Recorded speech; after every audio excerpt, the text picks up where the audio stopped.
রাজৈরের ইশিবপুরে জমে উঠেছে কুঞ্জলতা food park. Senior staff reporter Ali শেখের প্রতিবেদনে বিস্তারিত। মাদারীপুর জেলার রাজৈর উপজেলার ইশিবপুরে জমে উঠেছে কুঞ্জলতা ফুড পার্ক। ঈদ উপলক্ষে হাজার হাজার লোকের ভিড়। পার্কের ভিতর রয়েছে ছোট এবং বড়দের জন্য অনেকগুলা রাইড ও ভিতরের রেস্টুরেন্টে রয়েছে ফুচকা, চটপটি, হালিম, চিকেন ফ্রাই, চিকেন চাপ, বার্গার, পিজা, লাচ্ছি, কফি ইত্যাদি হরেক রকমের খাবার।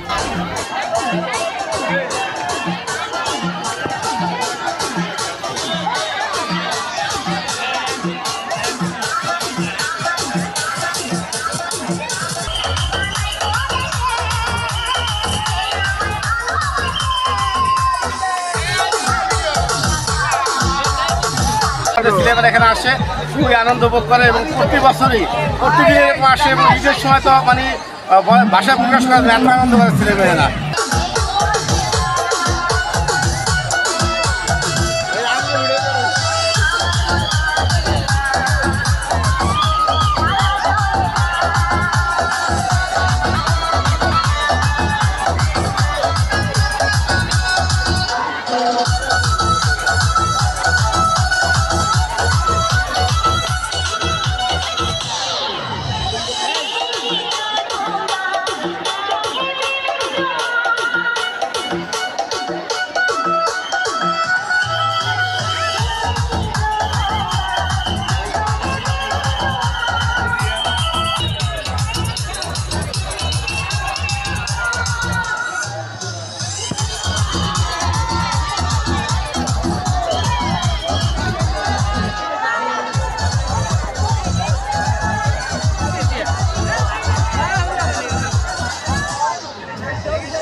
দেখতে পাচ্ছেন যে আমরা টিকিট কাউন্টারে রয়েছে।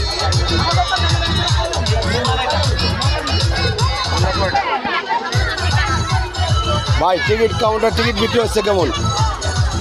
আজকে কেমন লোকজন হয়েছে ভাই? অনেক লোক হয়েছে ভাইয়া। ভালো টিকিট বিক্রি হইতেছে?